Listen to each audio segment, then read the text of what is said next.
అస్సలాము అలైకుం వరహ్మతుల్లాహి వబరకాతుహు. ఈరోజు మనం ఒక ఆసక్తికరమైన అదే సమయంలో ఆలోచనాత్మకమైన విషయం గురించి మాట్లాడుకుందాం.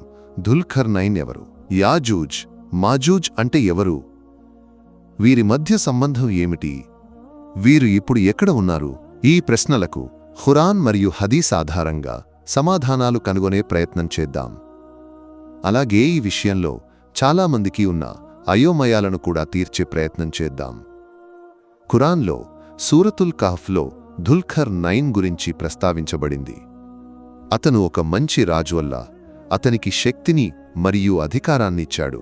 ఒకసారి అతను ఒక జనసమూహాన్ని కలిశాడు. వారు యాజూజ్ మాజూజ్ అనే ఒక పెద్ద గుండు వల్ల ఇబ్బందుల్లో ఉన్నారు. యాజూజ్ మాజూజ్ అంటే చాలామంది ప్రజలతో కూడిన బలమైన ఒక జనసమూహం. వారు దేశంలో గందరగోళం మరియు ఫిత్నా అల్లరి సృష్టించేవారు. అప్పుడు ఆ ప్రజలు ధుల్ఖర్నైన్తో వీరిని నీవు అడ్డుకోగలవా అని అడిగారు. దాంతో అతను ఒక పెద్ద గోడను నిర్మించి జూజ్ మాజూజ్ను దాని లోపల బంధించాడు. ఖురాన్ చెప్పేది ఈ గోడ అల్లాహ్ ఆదేశం వచ్చే వరకు వారిని అడ్డుకుంటుందని. ఇప్పుడొక ప్రశ్న వస్తుంది, వీరు ఇప్పుడు ఎక్కడ ఉన్నారు? కొందరంటారు వీరు ఆకాశం నుండి వచ్చే ఏలియన్స్ లేదా వేరే గ్రహంలో నివసించేవారు. కాని ఖురాన్ లేదా హదీస్ ఇలాంటిదేమీ చెప్పలేదు. హదీస్లో స్పష్టంగా చెప్పబడింది యాజూజ్ మాజూజ్ భూమిపైనే ఉన్నవారు ఒక పెద్ద జనసమూహం. వారు అన్ని ఎత్తైన ప్రదేశాల నుండి దిగివస్తారు. ఒక సరస్సు నీటిని పూర్తిగా తాగేస్తారని చెప్పబడింది. ఇక్కడ ఒక తప్పుడు అవగాహన చాలామందికి ఉంది. కొందరు అంటారు యాజూజ్ మాజూజ్ వస్తే సముద్రం నీటిని పూర్తిగా తాగేస్తారు. కాని హదీస్లో చెప్పబడినది తబరియా సరస్సు అనే తీపినీటి సరస్సు గురించి, సముద్రం గురించి కాదు. సముద్రంలోని ఉప్పు నీటిని ఎవరూ తాగలేరు. అది తాగితే గుండెపోటు లేదా కిడ్నీ సమస్య వస్తుంది. కాని తబరియా సరస్సు తీపి నీటితో కూడిన సరస్సు. ఇది ఇప్పుడు ఇస్రాయేల్లో ఉంది. హదీసులో చెప్పబడిన దియాజూజ్ మాజూజ్ వచ్చినప్పుడు మొదటి గుండు ఈ సరస్సు నీటిని పూర్తిగా తాగేస్తుంది. తరువాత వచ్చేవారు వచ్చినప్పుడు ఇక్కడ ఒకప్పుడు నీరు ఉండేదా అని అంటారు. ఇప్పుడు ఒక విషయాన్ని గమనించండి. ఈ తబరియా సరస్సు ఇస్రాయేల్లో ఇప్పుడు ఎండిపోతోంది. నివేదికల ప్రకారం గత శతాబ్దంలో ఈ సరస్సు నీరు ఇంతగా తగ్గలేదు. రైతులకు కూడా నీరు దొరకని పరిస్థితి ఉంది. ఇది కేవలం యాదృచ్ఛికమా అని ఆలోచించండి.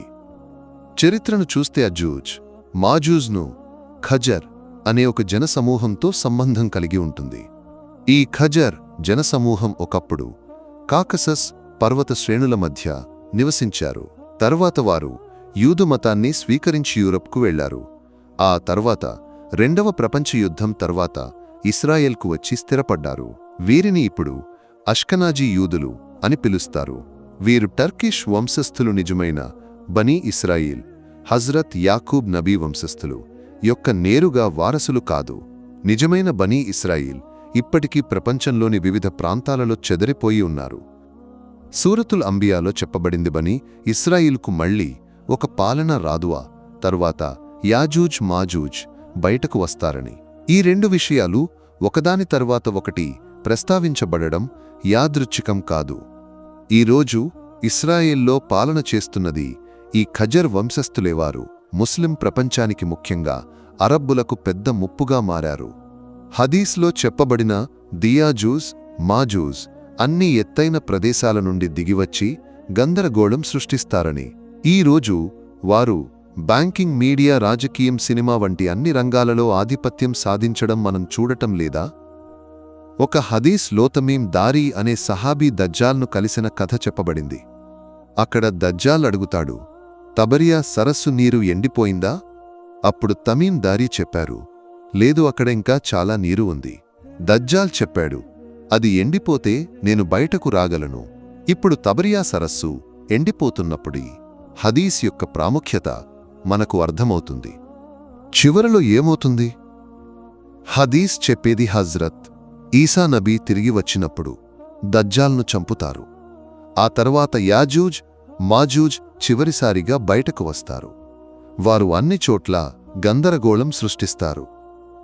కాని ఈసా నబీ మరియు విశ్వాసులు ఒక కొండపైకి ఎక్కి ప్రార్థన చేస్తారు.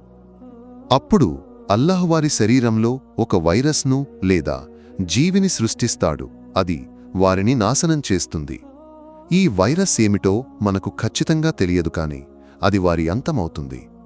యాజూజ్ మాజూజ్ను ఏలియన్స్గా లేదా ఆకాశం నుండి వచ్చేవారిగా భావించాల్సిన అవసరం లేదు. వారు భూమిపైనే ఉన్నవారు. ఈరోజు ఇస్రాయేల్లో కేంద్రీకృతమై ప్రపంచంలో గందరగోళం సృష్టిస్తున్నవారు. తబరియా సరస్సు ఎండిపోతున్నది మరియు వారు అరబ్బులపై దాడులు చేస్తున్నది హదీస్లోని జోస్యాలు నెరవేరుతున్నాయనడానికి రుజువు. ఇవన్నీ అర్థం చేసుకోవడానికి ఖురాన్ మరియు హదీస్ సరిపోతాయి. ఎవరి సైన్స్ ఫిక్షన్ కథలు అవసరం లేదు. అల్లాహ్ మనకు ఈ విషయాలను అర్థం చేసుకోవడానికి మరియు మంచి పనులు చేయడానికి శక్తిని ఇవ్వాలి. ఆమీన్. అస్సలాము అలైకుం వరహ్మతుల్లాహి వబరకాతుహు.